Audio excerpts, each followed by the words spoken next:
నమస్తే అందరికీ. ఎక్కువ మసాలాలు యూజ్ చేయకుండా పన్నీర్ మసాలా సింపుల్గా రోటీలోకైనా రైస్లోకైనా ఇలా చేసి చూడండి, బాగుంటుంది. ముందుగా పన్నీర్ని చిన్న ముక్కలుగా కట్ చేసుకొని పసుపు, ఉప్పు, కారం వేసి కలుపుకోవాలి. ఒక కడాయిలో ఆయిల్ వేసి పన్నీర్ ముక్కలను వేసి ఫ్రై చేసుకొని పక్కన ఉంచుకోవాలి. అదే ఆయిల్లో ఉల్లిగడ్డ ముక్కల్ని, టమాటా ముక్కల్ని వేసి మగ్గించుకొని 10 నిమిషాల పాటు పక్కన ఉంచుకొని చల్లారిన తర్వాత బ్లెండ్ చేసుకోవాలి.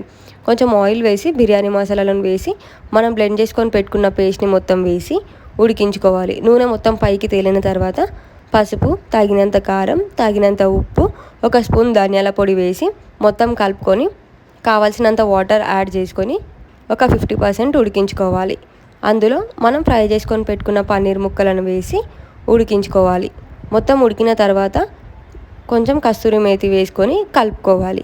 అంతేనండి. పన్నీర్ మసాలా మీకు నచ్చినట్లయితే లైక్ చేయండి, షేర్ చేయండి, సబ్స్క్రైబ్ చేయండి.